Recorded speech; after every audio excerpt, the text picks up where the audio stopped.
This is Mick Foley. This is Harley Race. This is Shelton Benjamin. This is Mr. Wonderful Paul Orndorff. This is the Monster Abyss. And this is Daniel Bryan. This is JBL, and you're watching the MWF. Be there live.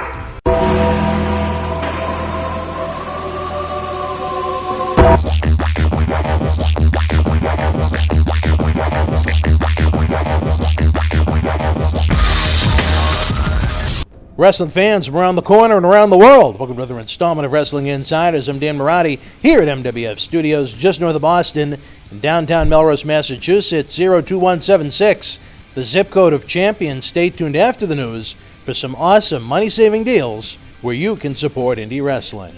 Wrestling fans, let's check out WWE Monday Night Raw, September the 5th, 2016, from the Sprint Center in Kansas City, Missouri. Special Labor Day edition. Taped for WWE Superstars on the WWE Network.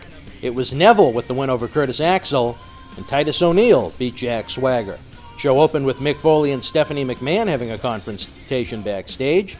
An angry Mick Foley wanted to know if Stephanie knew that Triple H was going to get involved in last week's Universal Championship match that saw Kevin Owens win the fatal four-way match to capture the gold. Foley was awesome here, even though it defies logic why the general manager and commissioner would have a private conversation taped earlier in the day in front of a camera. Foley reminded Stephanie of their interaction at King of the Ring 1998 when she had no makeup on and gave him a quote-unquote shy smile as a tooth went through his nose during the infamous Hell in the Cell match with The Undertaker. Stephanie said she was betrayed last week by Triple H as well and hadn't had time to respond to Foley's texts as she dealt with it. Foley said he believed her because if she was lying, she'd be a really bad person. Stephanie started to grin as Foley walked away, and they cut to the live arena where Foley and Stephanie were in the ring to greet Owens with balloons falling in the background. Nice celebration for Owens with pyro. Fans were chanting, "You deserve it." Owens turned heel on the crowd, saying they were trying to show that they were special, but it was only Owens that was special. Seth Rollins came out overwhelmed by what went down on last week's Raw in Houston when Triple H turned on him and cost him the title. He was ranting and raving at Foley and Stephanie until Owens started to question Rollins' passion. Rollins attacked Owens, then Stephanie suspended Rollins. This was really weak, considering some of the things you see on weekly WWE television that do not warrant suspensions. Foley said he was hired as general manager to make matches, and he was ordering Owens to defend the title against Rollins at Clash of the Champions September the 25th. There is your main event.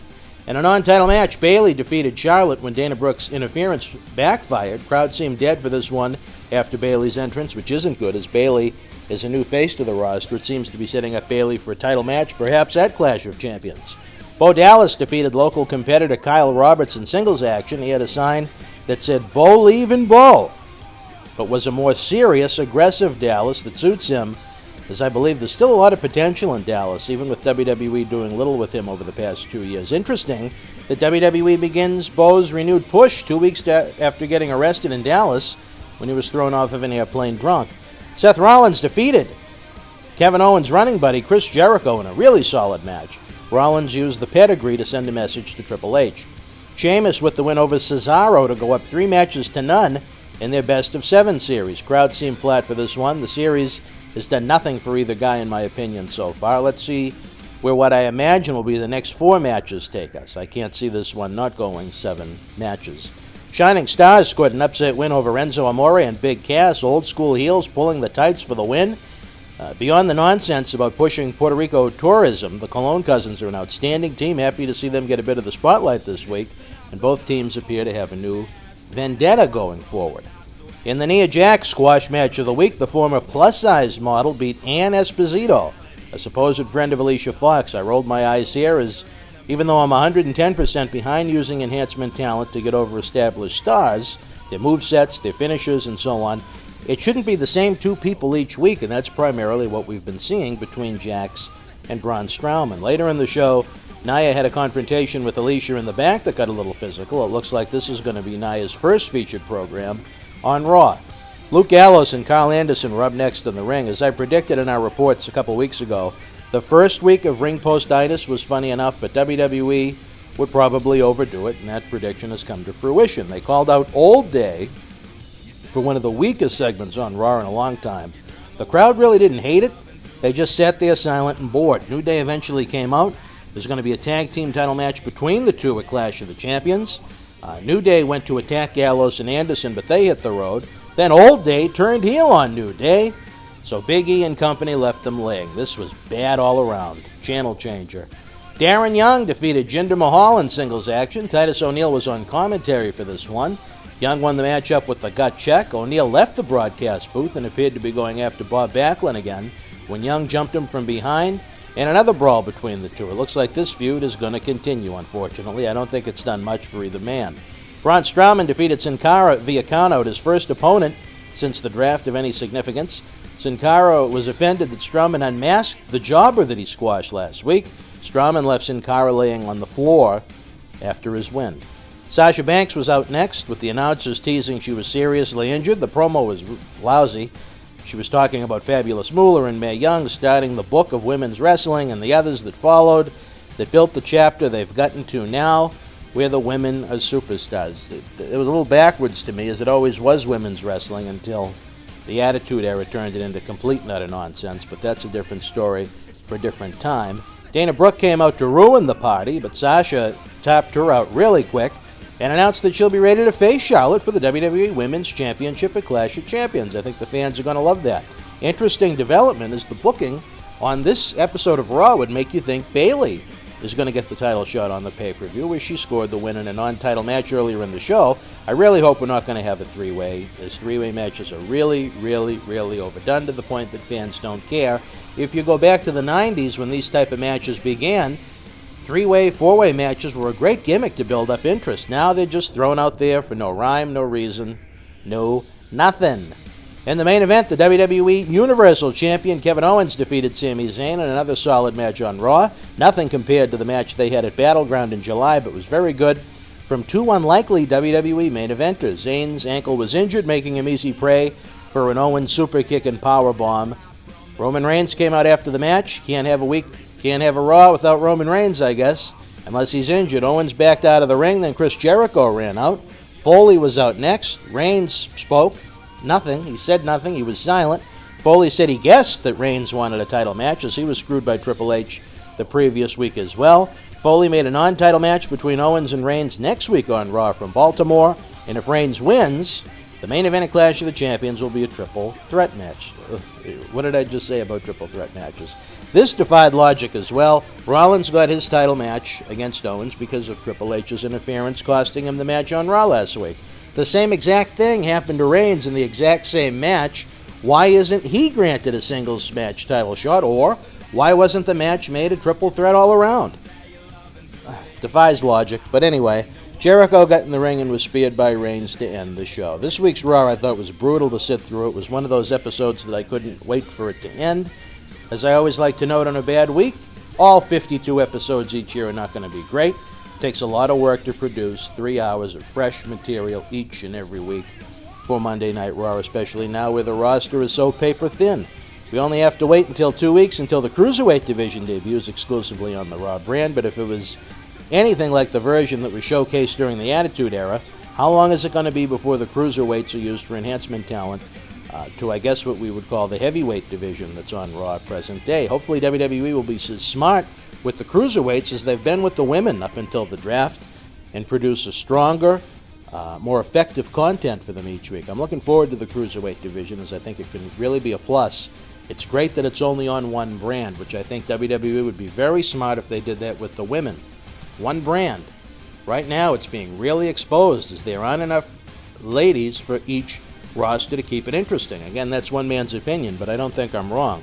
Let's check out the Twitter polls this week. 46% thumbs in the middle, 28% thumbs down, and only 26% thumbs up. Would love to know what you thought about Raw this week in the comment section below. It's a hot summer on WWE Network with WWE NXT and the Cruiserweight Classic lighting up Wednesdays, along with SummerSlam and not one but two pay-per-views, with Backlash and Clash of Champions in September. Not currently subscribed to WWE Network? Come on now.